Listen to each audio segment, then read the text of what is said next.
With her son on the brink of death, a surgeon lost her faith and challenged God. In a critical moment at the hospital, a miracle happened that left everyone speechless.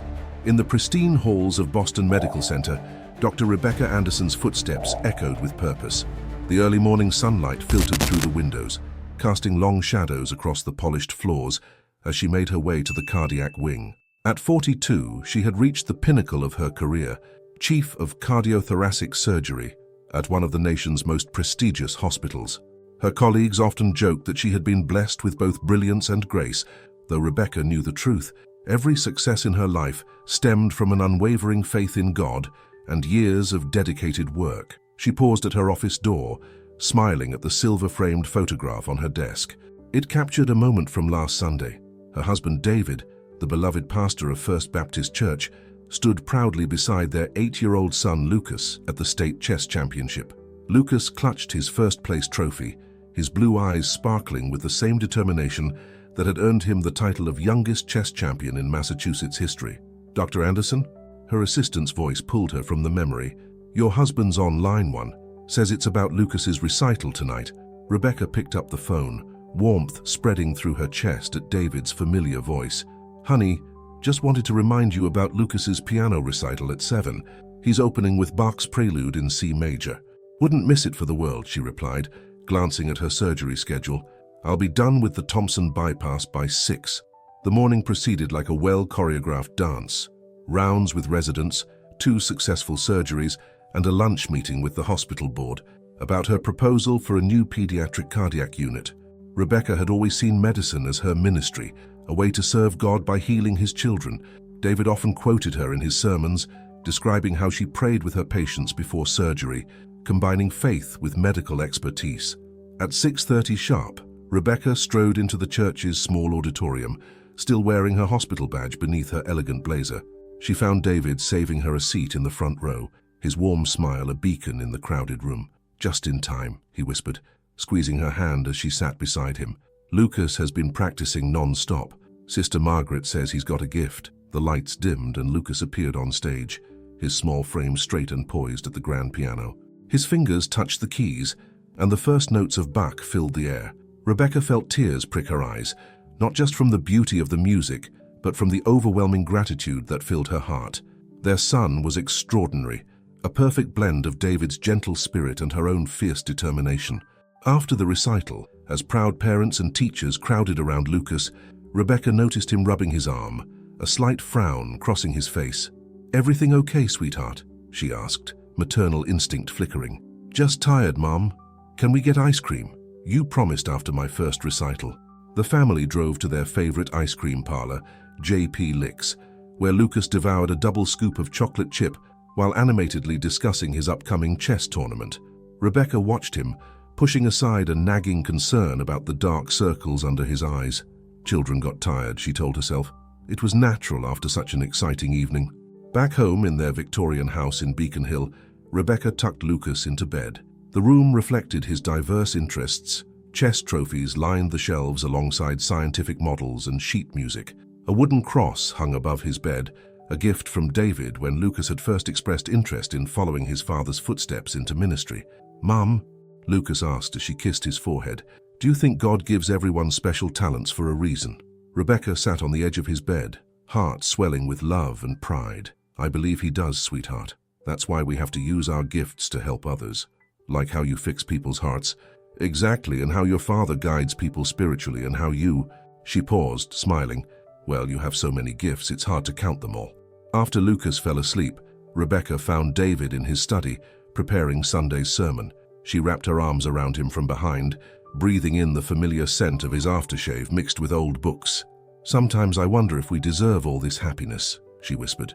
David turned, pulling her onto his lap. "It's not about deserving, Rebecca. It's about God's grace and using his blessings to serve others." Later that night, as Rebecca lay in bed, she offered her nightly prayers of gratitude. Her life felt like a testament to God's goodness, a fulfilling career that allowed her to save lives, a loving husband who shared her dedication to faith and service, and a brilliant son who amazed them daily with his talents and tender heart. If she had known then that their perfect world was about to shatter, would she have prayed differently?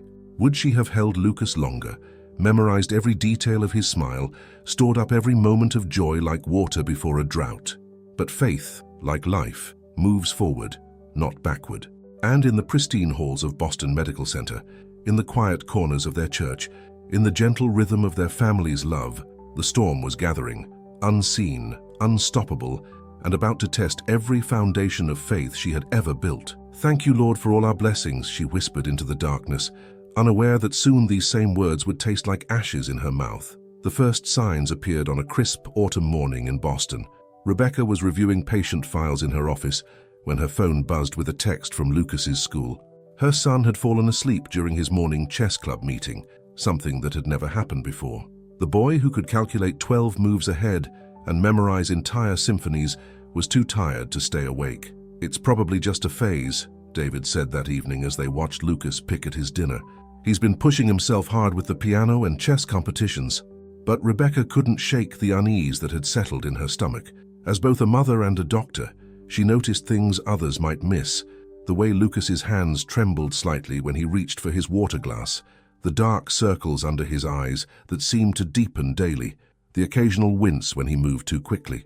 "Sweetheart," she called to Lucas, keeping her voice casual, "how long have your arms been hurting?" Lucas shrugged, pushing his peas around his plate. "I don't know. A few weeks. It's not bad, Mom. Can I be excused? I want to practice for the regional chess tournament."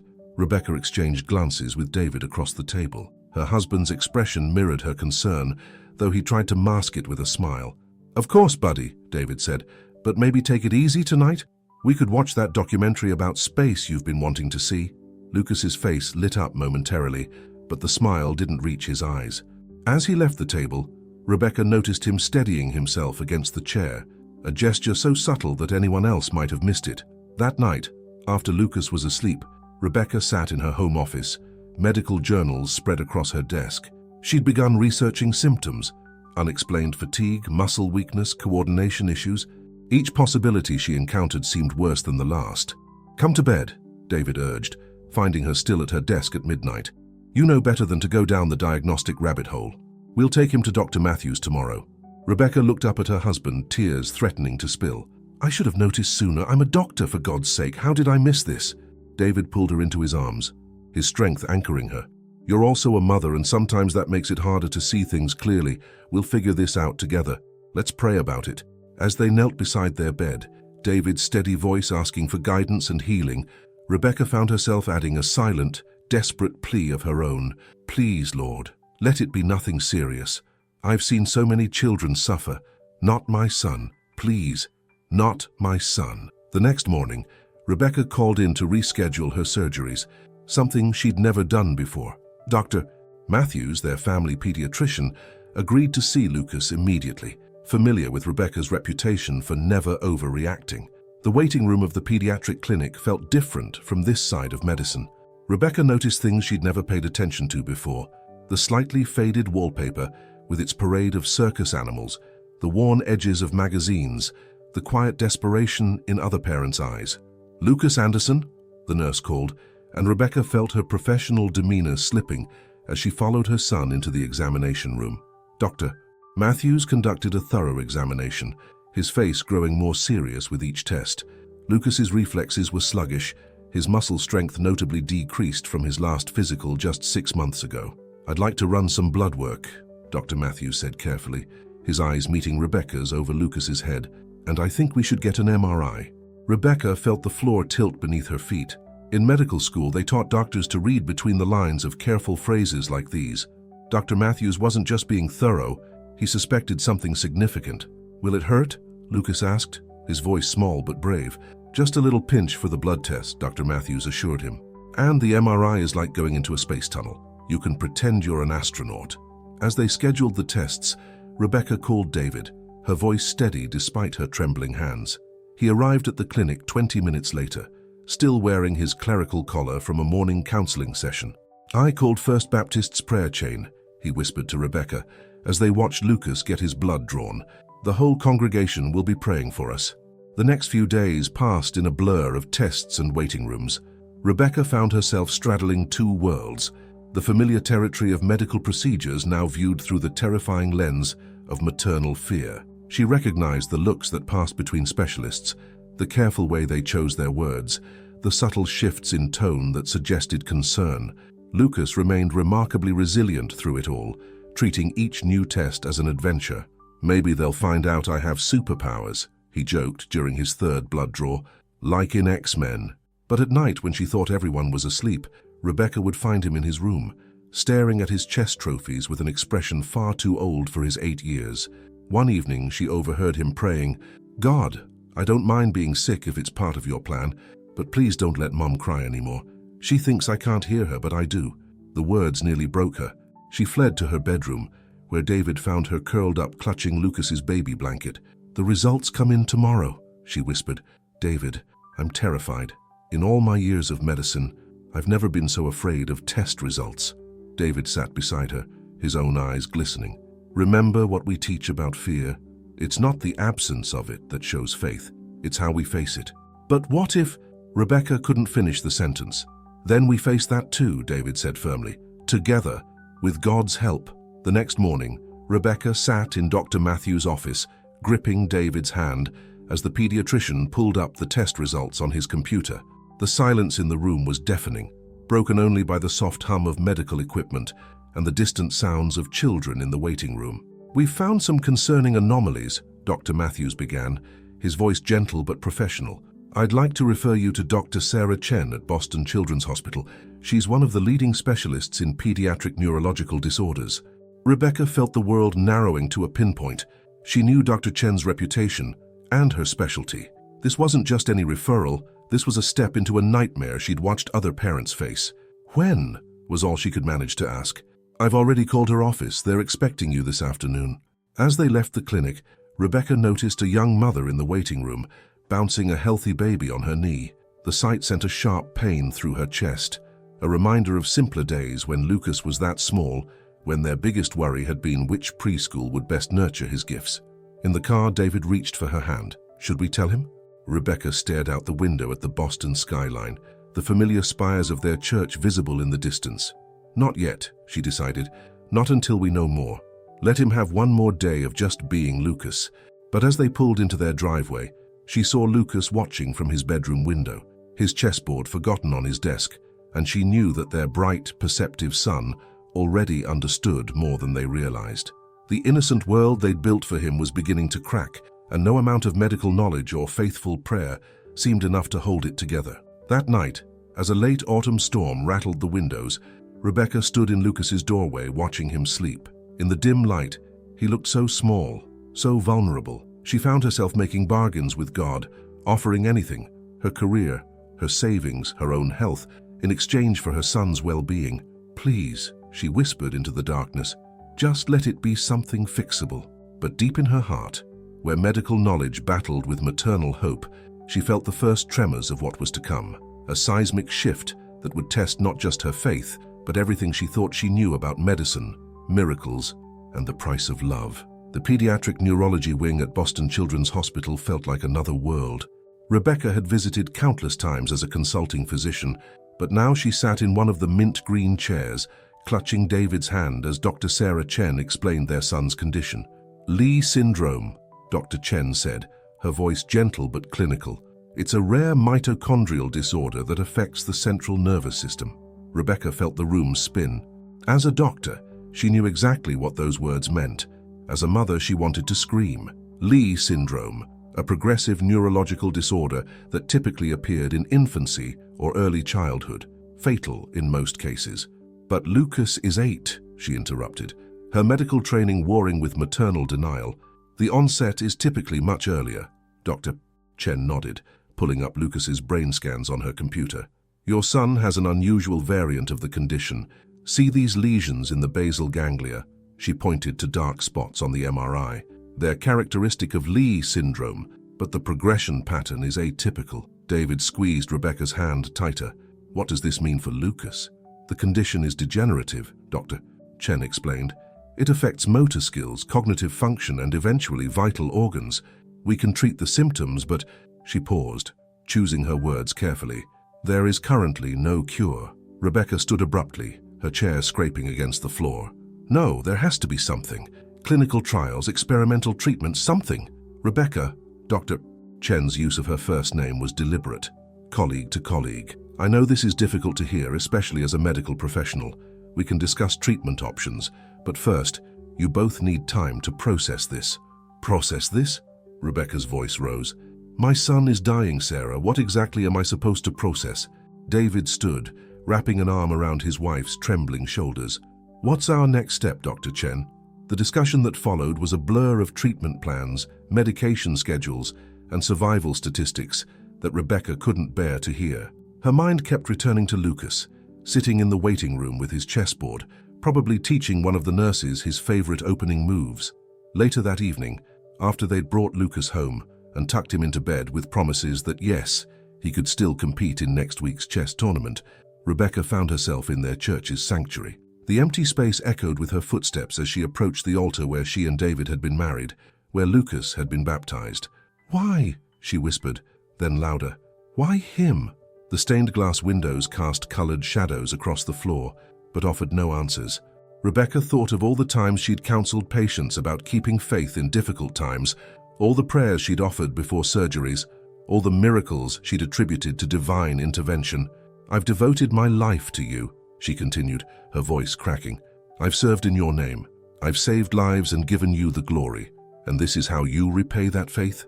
The silence that followed was deafening. The church door creaked open, and David's footsteps echoed through the sanctuary. I thought I'd find you here.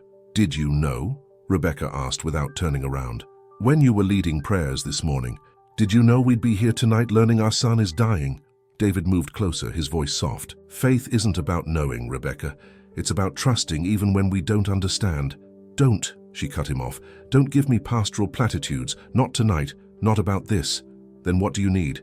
I need my son to live. The words erupted from her, echoing off the vaulted ceiling. I need the God we've served faithfully to show up and save our child. David reached for her, but Rebecca stepped back. I've watched parents lose children before, she said, her voice hollow. I've held their hands, offered prayers, spoken about God's mysterious ways. But this is Lucas, our Lucas. The next morning, Rebecca returned to work, ignoring David's suggestion to take time off. She threw herself into her surgeries with a desperate intensity, as if saving enough lives might somehow balance the cosmic scales. During a particularly complex bypass operation, her hands remained steady, even as her faith trembled. Scalpel, she commanded, and the familiar weight of the instrument grounded her in the present moment. BP's dropping, a nurse announced. Rebecca worked methodically, her movements precise. Come on, she muttered. Don't you dare die on my table. Not today. When the patient's heart resumed its regular rhythm, the operating room burst into applause. Rebecca stood motionless, her surgical mask wet with tears she hadn't realized she was crying. That evening, she found Lucas in his room attempting to play Bach's Prelude in C major. His fingers fumbled over keys they had once mastered, and Rebecca saw the frustration in his face. It's okay, sweetheart, she said, sitting beside him on the piano bench. Everyone has off days. My hands won't do what I want them to do, Lucas admitted, his voice small. Is this because I'm sick? Rebecca felt her heart shatter. Yes, baby, but we're going to fight this together. Like how you fight for your patients. Exactly like that. She pulled him close, breathing in the scent of his hair. We're going to try every treatment, explore every option. Lucas was quiet for a moment, then asked, Mum, are you mad at God? The question caught her off guard. Why would you think that? Because you didn't pray before dinner last night. You always pray before dinner. Rebecca closed her eyes, fighting back tears. Sometimes when we're hurting, it's hard to talk to God. Dad says that's when we need to talk to him the most. Out of the mouths of babes, Rebecca thought bitterly. She kissed Lucas's forehead and changed the subject, suggesting they work on his chess strategy instead. Late that night, Rebecca sat in her home office, surrounded by medical journals and research papers. Her computer screen glowed with articles about experimental treatments, clinical trials, alternative therapies, anything that might offer a shred of hope. A soft knock at the door revealed David, carrying 2 cups of tea. You need to rest. What I need is to find a way to save our son. She gestured at her screen. There's a trial in Switzerland using gene therapy, and a research team in Japan working on mitochondrial replacement. Rebecca, David interrupted gently, when was the last time you slept? She ignored the question. Did you know there's a monastery in Greece where people have reported miraculous healings? Maybe we could... Stop. David knelt beside her chair. You're not thinking clearly. I'm thinking like a mother. She slammed her laptop shut, which is apparently something God didn't consider when he decided to take our son. The words hung in the air between them, sharp and poisonous. David reached for her hand, but she pulled away. I can't do this, she whispered. I can't sit in church and sing about God's love while watching our son die. I can't pretend this is part of some divine plan. Then don't pretend, David said. Be angry, question, doubt. God can handle it. Can he? Because from where I'm sitting, he's not handling anything very well. She stood abruptly, gathering her car keys. David watched her with concern. Where are you going? Back to the hospital. I have patients who actually have a chance of survival. As she drove through the dark streets of Boston, Rebecca realized she'd left her cross necklace, a wedding gift from David, on her office desk. For the first time in 20 years, her neck felt bare, and she couldn't decide if the sensation was one of loss or liberation. As winter descended upon Boston, Lucas's condition deteriorated with frightening speed. Rebecca watched helplessly as her son's once graceful movements became increasingly unsteady. The chess pieces he'd manipulated with such precision now slipped through trembling fingers, and the piano that had once filled their home with Bach and Mozart fell silent. One particularly harsh December morning, Rebecca found Lucas struggling to button his school uniform. His fingers fumbled with each button, tears of frustration welling in his eyes. Let me help you, sweetheart, she offered, kneeling before him. I can do it myself, he snapped, then immediately looked contrite. I'm sorry, Mom, I hate this. Rebecca swallowed the lump in her throat. I know, baby, I know. At Boston Children's Hospital, Dr. Chen's updates grew increasingly grim. The latest MRI showed more lesions spreading through Lucas's brain, like dark stars in a neural constellation. Rebecca studied the scans with clinical detachment until she couldn't anymore, excusing herself to vomit in the nearest bathroom. We need to discuss hospice options, Dr. Chen suggested gently during one consultation. No. Rebecca's response was immediate and fierce. We're not there yet. There has to be something else we can try. That evening, Rebecca sat in her office at Boston Medical Center, reviewing the case of another young patient, a 12-year-old girl with a complex cardiac condition. The standard procedures carried too much risk, but Rebecca had been developing an experimental approach. Dr. Anderson, her department head, Dr. James Morrison, stood in her doorway. We need to talk about the Carter girl's surgery. I've modified the procedure, Rebecca explained, pulling up detailed diagrams on her computer. If we approach through the... It's too risky, Morrison interrupted. The board won't approve it. Then they're condemning her to death. Rebecca's voice rose sharply. We can't just give up because the safe option isn't available. Morrison's expression softened. Rebecca, I know what you're going through with Lucas, but you can't let that influence your medical decisions. This has nothing to do with Lucas, she lied. This is about saving a child's life. Is it? Because lately you've been pushing the boundaries with every pediatric case. The experimental procedures, the risks. This isn't like you. Rebecca stood, her chair scraping against the floor. Maybe this is exactly like me. Maybe I'm finally willing to fight hard enough to save these children. Even if it cost you your career, your license? The threat hung in the air between them. Rebecca grabbed her coat, brushing past Morrison. Do what you have to do. I'll do the same. At home, she found David sitting alone in the dark living room, Lucas's chessboard open before him. The pieces were arranged mid-game, the last position Lucas had managed before his hands had betrayed him. The hospital board is meeting tomorrow, Rebecca announced without preamble. They're probably going to suspend me. David looked up, his face etched with concern. What happened? I tried to save a child. Apparently that's frowned upon when it involves risk.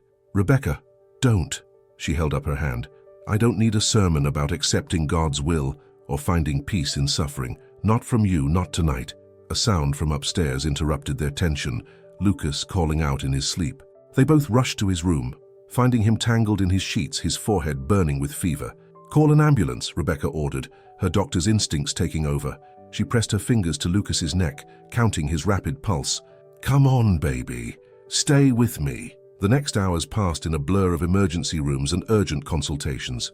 Rebecca watched as colleagues she'd worked with for years treated her son, their professional masks barely hiding their sympathy. The infection is putting additional stress on his already compromised system, Dr. Chen explained. We need to place him in the ICU. Rebecca stood by Lucas's bed watching the monitors track his vital signs. The rhythmic beeping that had been the soundtrack to her career now seemed like a countdown she couldn't stop. David arrived with Lucas's favorite pajamas and his worn copy of The Chronicles of Narnia. He found Rebecca standing by the window, her reflection ghost-like in the glass.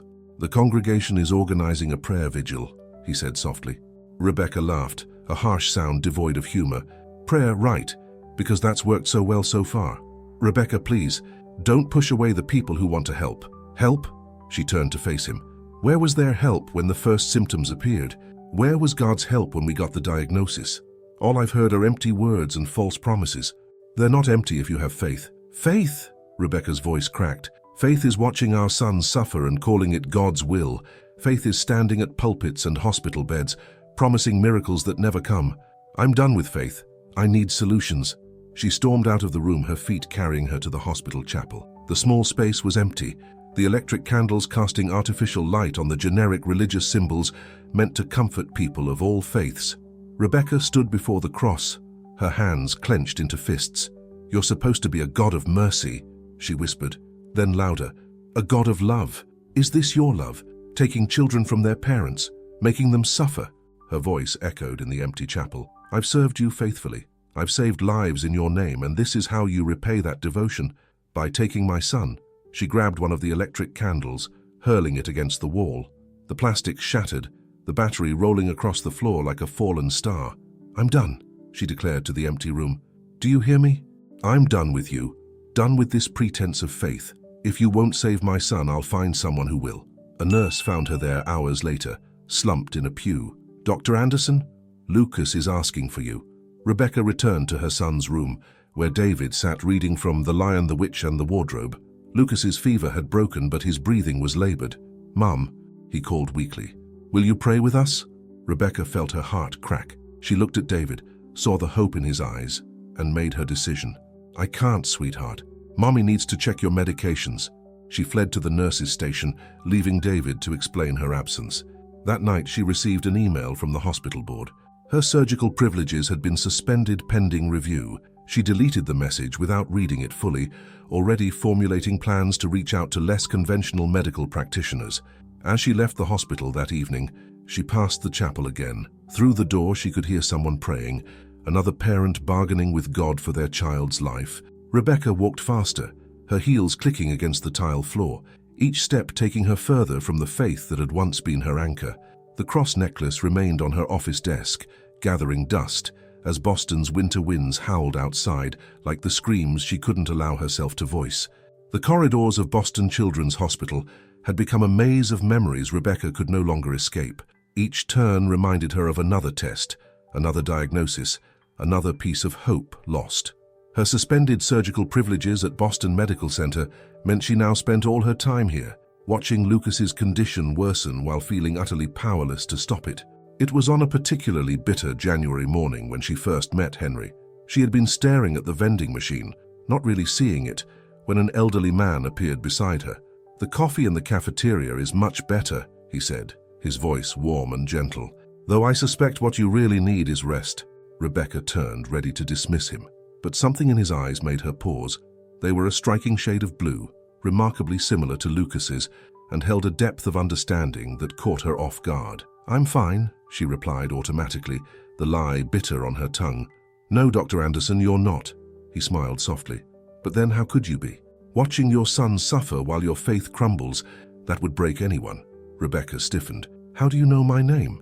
"Oh, I know many things about you, Rebecca. I know you were born in September, on a night when the stars were particularly bright. I know you chose medicine after your sister's death, though you've never told anyone it was her voice you heard, calling you to heal others." Her heart began to race.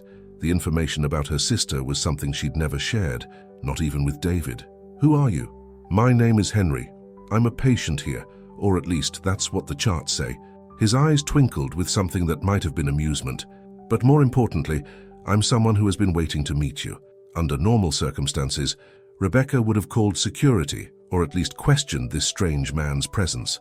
Instead, she found herself following him to the cafeteria, where he insisted on buying her a cup of coffee that did indeed taste better than anything from the vending machine. "Your son," Henry said, stirring his own coffee thoughtfully, "he plays chess, doesn't he?" "Played," Rebecca corrected bitterly. "He can barely hold the pieces now." But the game isn't in the pieces, is it? It's in the mind, in seeing the patterns, understanding the flow of possibility, just as healing isn't merely in the surgeon's hands, but in their heart and soul.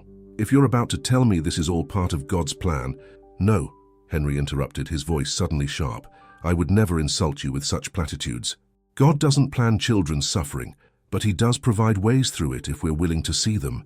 Rebecca felt tears threatening and blinked them back angrily. See what? I've watched every treatment fail. I've seen every test come back worse than the last. I've held my son while he cried, because he can't play piano anymore, can't control his own body. What exactly am I supposed to be seeing? Henry reached across the table and took her hand. His touch was surprisingly warm. Tell me, Dr. Anderson, in all your years of medicine, have you never witnessed something you couldn't explain? Never seen healing that defied scientific understanding? She started to pull away, then stopped. There had been cases. Patients who recovered when they shouldn't have, conditions that reversed without explanation. She'd always attributed them to misdiagnosis or incomplete data. Science doesn't have all the answers, Henry continued, but neither does faith alone. The truth lies in the space between, where mystery and medicine meet. What are you suggesting? Nothing yet, but I want you to start paying attention, really paying attention, to the things that happen in this hospital that don't fit neatly into medical charts or prayer books. As if on cue, a code blue alarm sounded from somewhere above them. Rebecca instinctively stood, her body responding to years of training. Go, Henry said, but remember what I said. Watch, listen, and come find me when you're ready to see more. Despite herself, Rebecca rushed to the source of the alarm. It was coming from the oncology ward, where a young patient had gone into cardiac arrest. Though she no longer had surgical privileges, she still had her medical license, and no one questioned her presence as she joined the response team. The child wasn't breathing. The team worked with practiced efficiency. Chest compressions, medications, defibrillation, but nothing worked. Rebecca found herself moving forward, placing her hands on the child's chest, and something strange happened. She felt a warmth spread from her palms, a sensation she'd never experienced before. Resume compressions, she ordered, and as she pressed down, she could have sworn she saw a faint light beneath her hands. Moments later, the monitor showed a heartbeat, then another. Within minutes, the child was stable. The attending physician stared at her oddly. What did you do? Standard CPR, Rebecca answered automatically, but she knew it had been something more. Her hands still tingled with that unexplained warmth. When she returned to the cafeteria, Henry was gone. She asked the staff about him, but no one seemed to know which patient she was talking about. When she checked the admission records, she found no patient named Henry admitted in the past month. That evening, as she sat beside Lucas's bed watching him sleep, she found herself thinking about Henry's words. She looked at her hands, remembering the strange warmth, the light she thought she'd seen. Was she losing her mind, or was there something more happening? Mom? Lucas stirred, his voice drowsy. Can you tell me a story? Which one would you like? Tell me about when you knew you wanted to be a doctor. Rebecca hesitated. She had never told anyone the real story, about sitting beside her sister's hospital bed, about the voice she'd heard after Rachel died. But now, looking at Lucas, she felt compelled to share the truth. It was because of your Aunt Rachel, she began softly. There was a night after she died, when I heard her voice as clearly as I hear you now. She told me that hands that heal are hands that hold God's light. Lucas smiled sleepily. Like the light you used today? Rebecca froze. What do you mean? I saw it earlier when you were helping that other kid. There was light coming from your hands. It was pretty. Before she could respond, Lucas had drifted back to sleep, leaving Rebecca to wonder if she was standing on the edge of something she couldn't explain, or if grief and exhaustion had finally broken her grip on reality. She found herself walking to the hospital chapel, not to pray but to think. The cross she'd abandoned seemed to watch her as she paced the small space. For the first time since Lucas's diagnosis, she felt something other than anger when she looked at it. She felt curiosity. Who are you, Henry? She whispered to the empty chapel. And what are you trying to show me? The electric candles flickered, casting dancing shadows on the walls, and Rebecca could have sworn she heard a familiar chuckle, warm and knowing, like coffee shared with a stranger who knew too much about stars and sisters and the light that sometimes shone from healing hands. The monitors in Lucas's room played their relentless symphony of beeps and whirs, marking time in electronic pulses as Rebecca watched her son's life slip away. 3 days had passed since his last major seizure, and the latest tests showed his neurological function declining rapidly. The disease was advancing faster than anyone had predicted. "We need to discuss comfort measures," Dr. Chen said quietly, standing at the foot of Lucas's bed.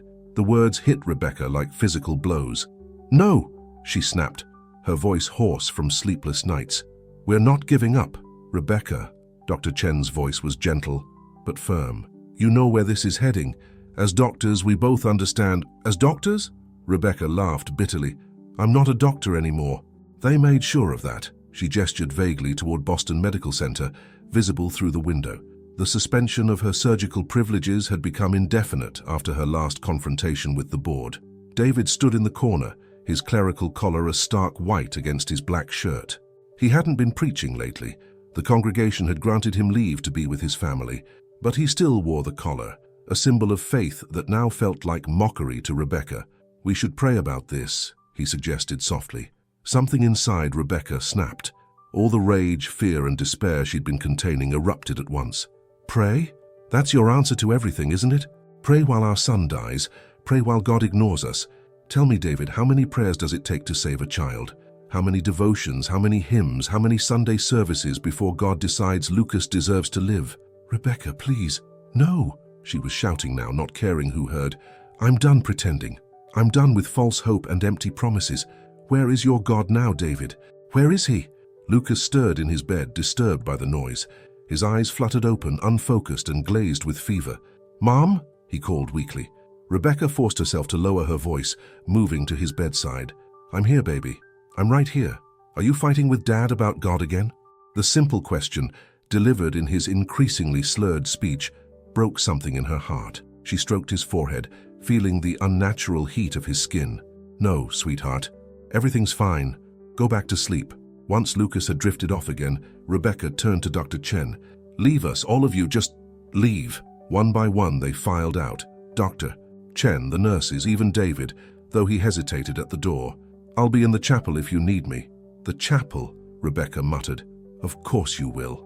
Alone with Lucas, Rebecca sat in the hard hospital chair, watching his chest rise and fall with labored breaths. She thought about Henry, the mysterious patient she hadn't seen since that strange day in the cafeteria. She'd searched for him, asked about him, but it was as if he'd vanished into thin air. Even the strange warmth she'd felt in her hands while resuscitating that child seemed like a distant dream now. A commotion in the hallway caught her attention. Another emergency, another family's crisis. She could hear the rapid footsteps of the response team, the urgent calls for medication. Once she would have rushed to help. Now she felt only numbness. "Why him?" she whispered, looking out the window at the Boston skyline. The city's lights blurred through her tears. "Why my son?" No answer came. No divine revelation, no mysterious stranger with knowing eyes, no miracle cure, just the steady beep of monitors and the rasping sound of Lucas's breathing. Rebecca stood abruptly, her chair scraping against the floor. She walked to the window, then to the door, then back again, pacing like a caged animal. The walls seemed to be closing in, suffocating her with their sterile indifference. Finally, she couldn't contain it anymore. She strode out of the room, past the nurses' station, past worried families and busy doctors, until she reached the hospital's main atrium. The space was 3 stories high, with a massive cross mounted on the wall above the entrance, a reminder that this was technically a Catholic hospital. "You want faith?" she screamed, her voice echoing off the marble floors. "You want prayers? Then show yourself. Prove you exist. Prove you care." People stopped to stare. Security guards moved cautiously toward her, but Rebecca was beyond caring. "My son is dying," she continued, her voice breaking. "He's 8 years old. He plays chess and piano and wants to be a doctor like his mother. He prays every night, even now, even when he can barely speak. And you're killing him." The security guards reached her, but before they could intervene, David appeared. "I've got her," he said quietly. "She's my wife, Dr. Anderson." "The surgeon?" one guard asked, recognition dawning. "Former surgeon," Rebecca corrected bitterly. "Turns out God doesn't like it when you try too hard to save his children." David reached for her arm, but she jerked away. "Don't touch me. Don't pretend this is okay, that this is part of some divine plan. What kind of God plans this? What kind of God watches children suffer and calls it love?" Her voice echoed through the atrium, bouncing off the walls, the cross, the stunned faces of onlookers. Some were filming with their phones.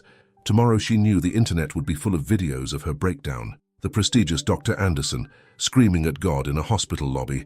"I renounce you," she declared, staring up at the cross. "Do you hear me? I renounce my faith. I renounce everything I ever believed about you. You are not merciful. You are not loving. You are not even real. And I will never set foot in a church again." The silence that followed her declaration was deafening. David stood frozen, his face a mask of pain. The security guards looked uncertainly between them, and somewhere on the floors above, monitors continued to track Lucas's failing vital signs. Rebecca turned to the gathered crowd, her voice suddenly calm, eerily controlled. "Let this be my testimony. I, Dr.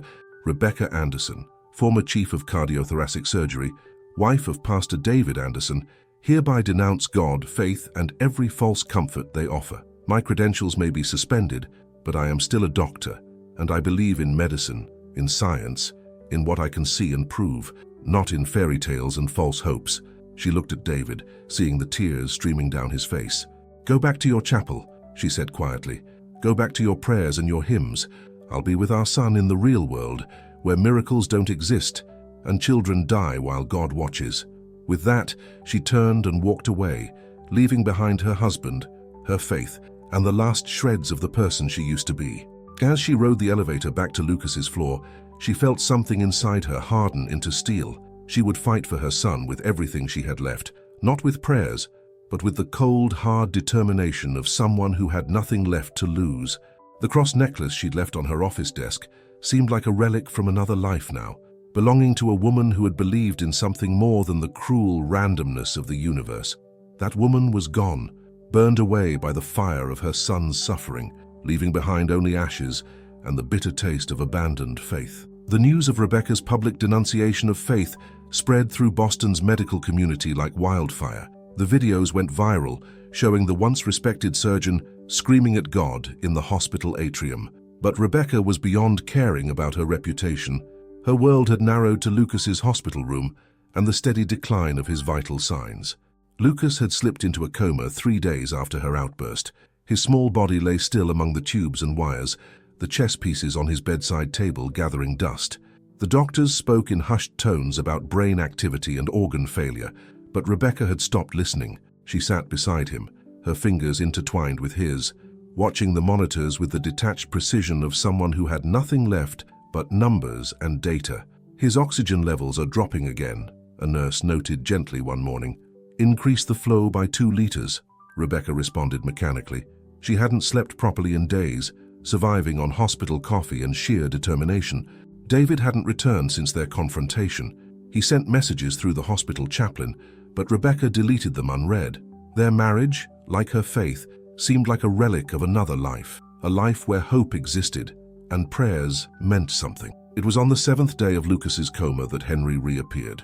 "You've made quite a spectacle of yourself," he said, settling into the chair opposite her. He looked exactly the same as before, his blue eyes twinkling with that mysterious knowledge that had once intrigued her. "Come to gloat?" Rebecca asked bitterly. "To tell me how wrong I was to denounce your precious God?" "Actually," Henry replied, "I came to tell you that you're right." This caught her attention. "What?" "You're right to be angry, right to question, right to demand answers." He leaned forward, his expression intense. "But you're looking for them in the wrong place." Rebecca laughed harshly. "And where should I be looking? The chapel, the Bible?" "No." Henry reached out and touched Lucas's hand. "Here, in your son, in yourself. In the light you once felt in your hands. That was nothing, a hallucination from exhaustion. Was it? Then explain to me why the child you helped that day made a complete recovery. Explain why their medical file shows no logical reason for their survival." Rebecca froze. "How do you know about their file?" "I know many things, Dr. Anderson. Just as I know that right now in the pediatric ward's playroom, a little girl is drawing a picture of angels. She's drawing them with surgical masks and blue gloves because that's how she saw them during her impossible recovery last month." "Who are you?" Rebecca whispered, really looking at him for the first time in days. "Someone who has watched you wage war between faith and science when you should have been embracing both." He stood, moving to the window. "Your anger at God is justified. Your rejection of blind faith is understandable, but in throwing away everything you believed, You've also thrown away your greatest gift." "Gift?" Rebecca scoffed. "What gift? I can't even save my own son." "Not alone, no." Henry turned back to her. "But then you were never meant to do it alone." The monitors suddenly began to wail. Lucas's heart rate was plummeting, his oxygen levels dropping rapidly. Rebecca jumped up, calling for the code team, her medical training taking over. "He's crashing," she shouted, starting chest compressions. But this time there was no warmth in her hands, no mysterious light, just the mechanical motion of trying to force life back into her child's failing body. The room filled with medical staff, their voices overlapping with urgent commands and status updates. Through it all, Henry stood calmly in the corner watching. "Help him!" Rebecca screamed, not sure if she was yelling at the doctors or at Henry or at God himself. "Somebody help him!" "You know how," Henry said quietly, his voice somehow carrying over the chaos. "You've always known how." Rebecca looked at her hands, still pressing rhythmically against Lucas's chest. She thought about the warmth she'd felt before, about the light Lucas had said he'd seen, about her sister Rachel's voice, telling her that hands that heal are hands that hold God's light. "I can't," she whispered. "I don't know how anymore." "Yes, you do." Henry moved closer. "Science explains how the heart beats, how the lungs breathe, how neurons fire. Faith provides the spark that turns that knowledge into healing. You need both, Rebecca. You've always needed both." The monitors continued their desperate warning. Lucas's pulse was barely detectable now. The attending physician was reaching for the defibrillator. "Please," Rebecca whispered, and for the first time since her public renunciation, she wasn't sure who she was talking. "Turner, please help me save him." She felt it then, a warmth spreading through her palms, different from before, but familiar somehow. It reminded her of summer sunlight, of church bells, of Lucas's laughter when he was well. "What's happening?" someone gasped. A soft glow had begun to emanate from where Rebecca's hands met Lucas's chest, visible even through her surgical gloves. "Don't stop," Henry commanded. "Let it flow through you. Science and faith, knowledge and belief, mind and soul." Rebecca closed her eyes, feeling the warmth grow stronger. She was aware of the medical equipment, of the medications being administered, of the precise pressure needed for effective CPR. But she was also aware of something else, a presence, a power, a connection she couldn't explain but couldn't deny. When she opened her eyes again, Henry was gone. But Lucas's monitors were stabilizing, his heartbeat growing stronger, his oxygen levels rising. The medical team stared at her in stunned silence. "Dr. Anderson," the attending physician finally spoke. "What did you just do?" Rebecca looked at her hands, then at her son's face. Color was returning to his cheeks, and his breathing was becoming more regular. "I remembered," she whispered. "I remembered who I am." She sank into the chair beside Lucas's bed, exhausted but clear-headed for the first time in weeks. The war between faith and science that had torn her apart suddenly seemed foolish. They weren't opposing forces, but complementary ones, like the two hands needed to play piano, or the black and white pieces necessary for a game of chess. Lucas's fingers twitched in her grip, and Rebecca felt something she hadn't allowed herself to feel in a long time: hope.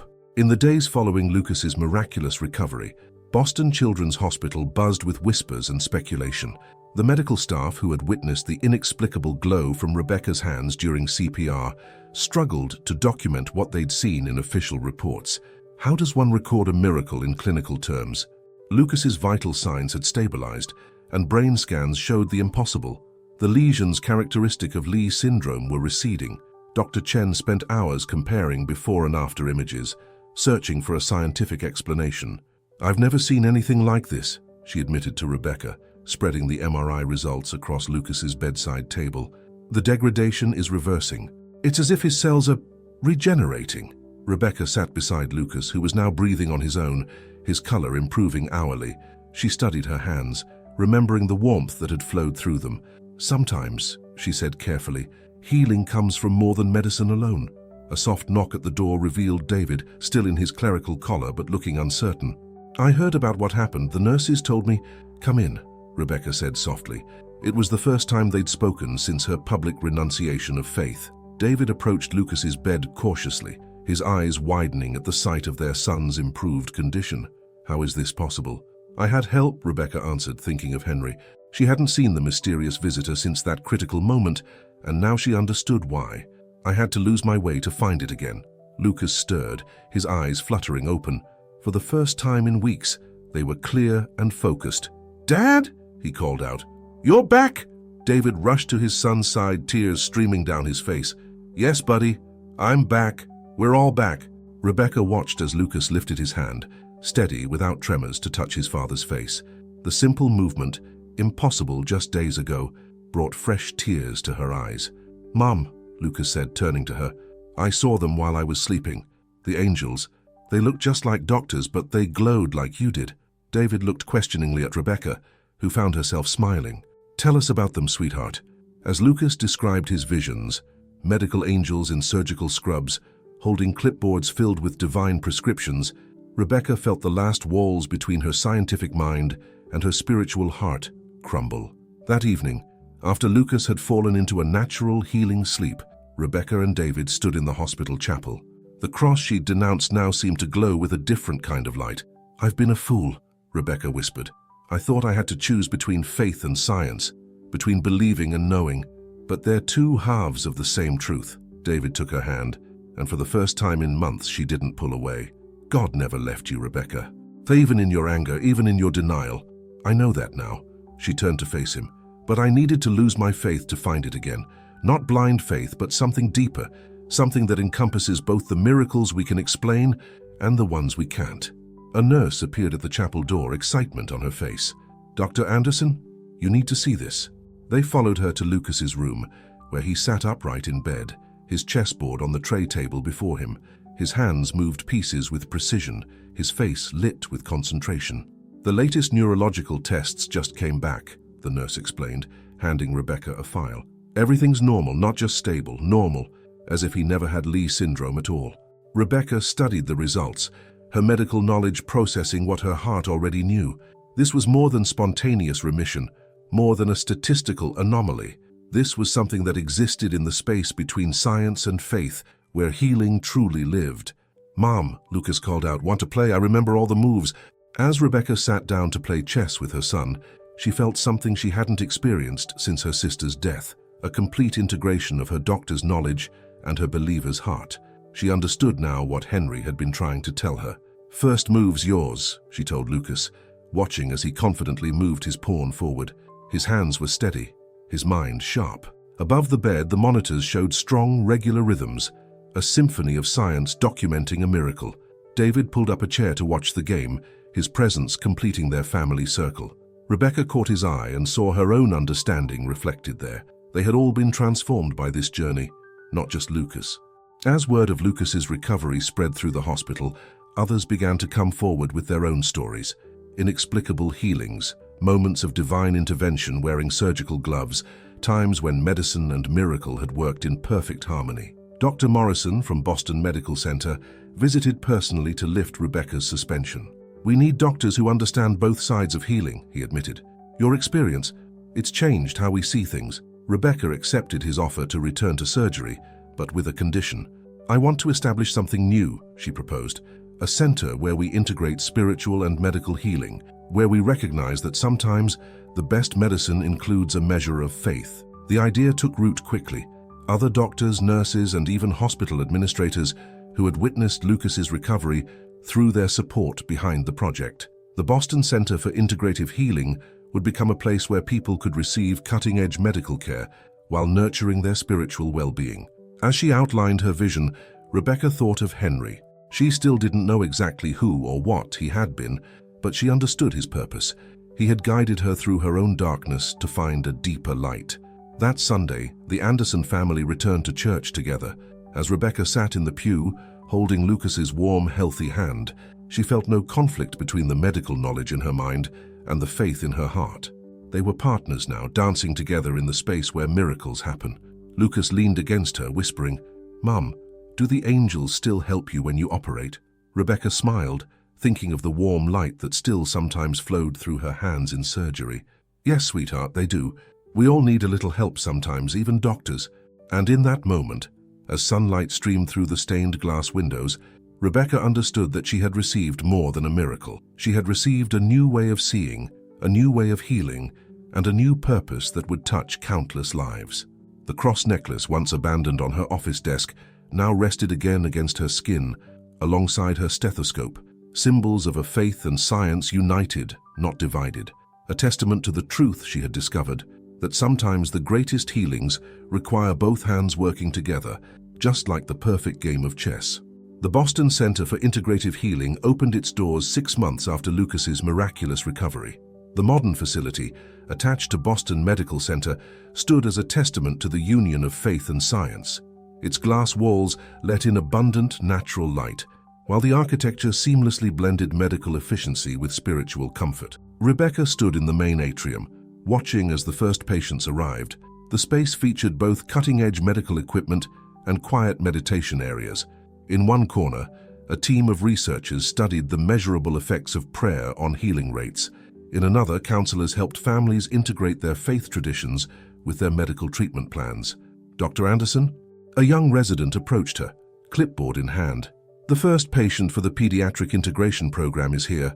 Rebecca nodded, following the resident to a consultation room. Inside waited a mother with her daughter, a 7-year-old with an aggressive form of leukemia. The girl sat in a wheelchair, her head wrapped in a colorful scarf. "I saw the videos," the mother said immediately, "of your son's recovery, of what happened in the hospital. That's why we came." "Sarah," Rebecca read from the chart, addressing the little girl. "Do you like chess?" The girl's eyes lit up. "I'm learning, but my hands shake sometimes." "My son had that problem too," Rebecca said, pulling up a chair. "Would you like to meet him? He teaches chess now in our pediatric ward." As if on cue, Lucas appeared in the doorway, carrying his magnetic chess set. At 9 years old, he had become the center's unofficial ambassador, his own story a beacon of hope for other families. "Mom told me you're learning chess," he said to Sarah, setting up the board. "Want to play while they talk?" Rebecca watched as her son engaged the young patient, his hands steady and sure as he explained each piece's movement.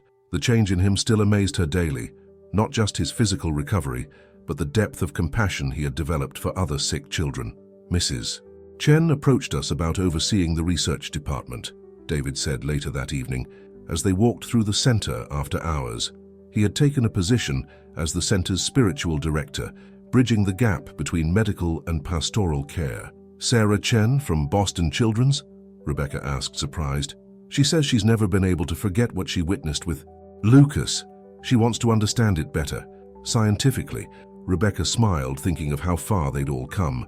The medical community that had once suspended her now sent their most complex cases to the center. The integration of faith and medicine was proving more successful than anyone had anticipated. "Have you seen him again?" David asked quietly. "Henry?" Rebecca shook her head. "Not since that night, but sometimes..." She hesitated, then continued. "Sometimes when I'm in surgery, I feel his presence, like he's watching, approving." They reached the center's chapel, a unique space designed to accommodate all faiths while maintaining a connection to medical practice. The stained glass windows depicted scenes of healing from various religious traditions, while the altar doubled as a presentation space for medical lectures. "The board approved our expansion plans," Rebecca said, sitting in one of the pews. "We'll be opening 3 more centers across the country next year." David joined her, taking her hand. "Did you ever imagine during those dark days that something like this could emerge from our pain?" Rebecca thought back to her lowest moment, screaming at God in the hospital atrium. "No, but that's the point, isn't it? Sometimes we have to be completely broken before we can be rebuilt into something stronger." A sound from the chapel entrance made them turn. Lucas stood there, still holding his chess set from his session with Sarah. "She won," he announced proudly. "And guess what? While we were playing, her hands stopped shaking." Rebecca exchanged glances with David. They'd seen this pattern before. Patients at the center often experienced unexpected improvements while engaging in activities that combined physical, mental, and spiritual elements. "Did you see the light?" Lucas asked, sitting between his parents. "What light, sweetheart?" "The one around her hands when she moved the pieces, like the one you have when you operate, Mum." Rebecca looked at her son in wonder. Since his recovery, Lucas had developed an ability to see what others couldn't, the intersection of the physical and spiritual worlds. It was a gift that made him uniquely suited to help other children at the center. "The research team wants to study him," David said softly. "They think understanding what happened to him might help us help." "Others?" Rebecca nodded slowly. "But only if he wants to. We're not turning our miracle into a laboratory experiment." "I want to help," Lucas said firmly, "like the angels helped me." Later that night, as Rebecca reviewed patient files in her office, She found herself looking at the cross necklace that now hung beside her medical degrees. It no longer represented blind faith or unquestioning belief, but rather the beautiful complexity of a universe where science and spirit danced together. Her phone buzzed with a text from the evening shift supervisor. Sarah's latest blood work shows improvement. No medical explanation. Rebecca smiled, thinking of the chess game of Lucas's observation about the light. She had learned to live in the space between explanation and mystery, to be both a doctor who demanded evidence and a healer who accepted miracles. The center had become more than just a hospital. It was a place where the impossible became possible, where broken bodies and souls could find healing, and where faith and science worked hand in hand to create something greater than the sum of their parts. As she prepared to leave for the night, Rebecca paused at her window looking out over Boston. Somewhere out there she knew Henry was watching. Whether he was an angel, a messenger, or something else entirely didn't matter anymore. He had helped her find her way back to herself, to a truth bigger than either faith or science alone could contain. And in the end, that was the greatest healing of all. 5 years had passed since the miracle that transformed not only Lucas's life, but the entire landscape of medical care in Boston. The Boston Center for Integrative Healing had grown into an international beacon of hope, with 15 branches across 3 continents. Rebecca stood at the podium of the World Medical Conference in London, preparing to deliver the keynote address on the revolution in integrative medicine. 5 years ago, I stood in a hospital atrium and renounced my faith, she began, her voice carrying across the packed auditorium. Today, I stand before you as living proof that science and faith are not adversaries, but essential partners in the art of healing. In the front row, Lucas sat between David and Dr. Chen. At 14, he had grown into a remarkable young man, his near-death experience having shaped him into someone who moved effortlessly between the worlds of science and spirit. His research contributions to the center's pediatric program had already earned him recognition in several medical journals. The results speak for themselves, Rebecca continued, displaying charts and statistics on the screen behind her.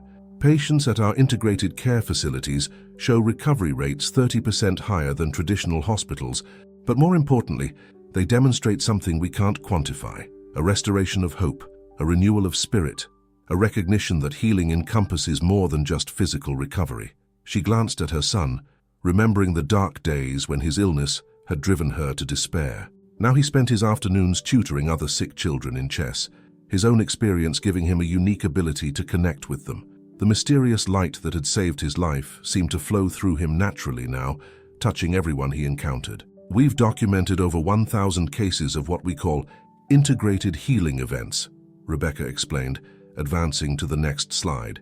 Instances where traditional medical treatment aligned with inexplicable spiritual phenomena to produce outcomes that defied conventional prognosis.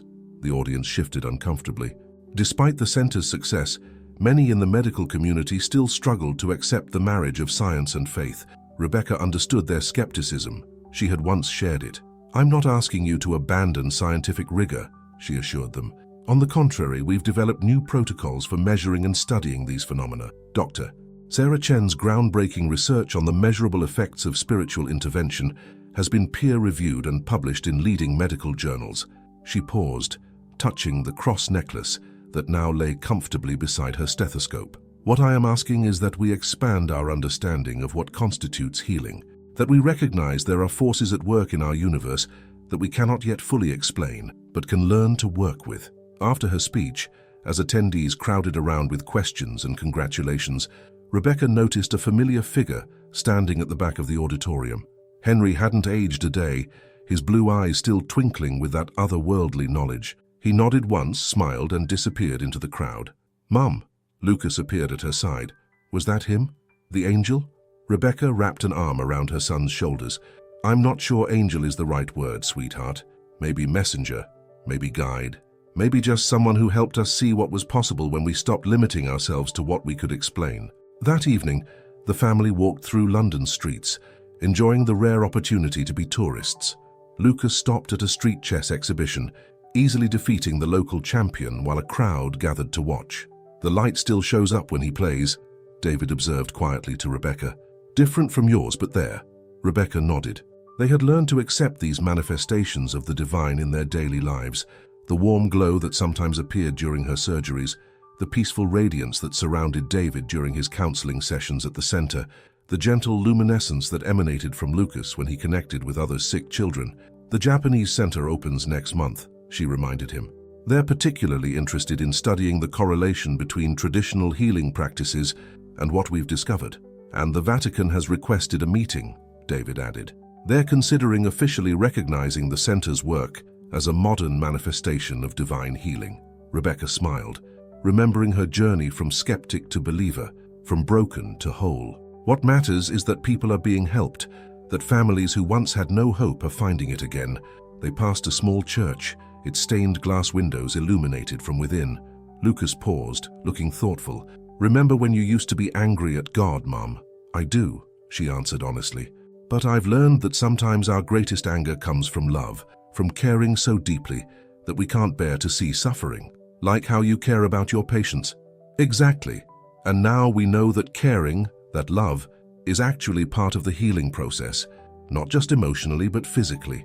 The center had proven this through countless studies. Patients who received both medical and spiritual care showed measurably better outcomes. The integration of faith and science had opened new pathways for healing that neither discipline alone could achieve. Back in their hotel room, Rebecca received an email from the center. Another apparently terminal case had shown unexpected improvement after participating in their integrated therapy program. The attached brain scans showed the same pattern they'd first observed in Lucas, a mysterious reversal of damage that defied medical explanation. "It's spreading," David said, reading over her shoulder. "The healing, the hope, the understanding that we don't have to choose between believing and knowing." Rebecca thought of all the lives touched by their work, all the families who had found healing in this new approach to medicine. The center had become more than just a hospital. It was a bridge between worlds, a place where the miraculous and the medical worked in harmony. Lucas sat cross-legged on his bed, his chessboard open before him. "Want to play, Mum? Like old times?" As Rebecca joined him, she noticed the subtle glow around his hands as he set up the pieces. It was no longer strange to her, this visible reminder of the divine touching the ordinary. It had become part of their new normal, a symbol of the transformation that had begun in tragedy and bloomed into purpose. "First move's yours," she told him, just as she had in that hospital room 5 years ago. But now the words carried a deeper meaning, an acknowledgement that every journey, every healing, every miracle began with a single step of faith. As they played, Rebecca reflected on how far they'd come from those dark days of doubt and despair. The center's work had not only revolutionized medical care, but had also helped countless others find their way back from similar darkness.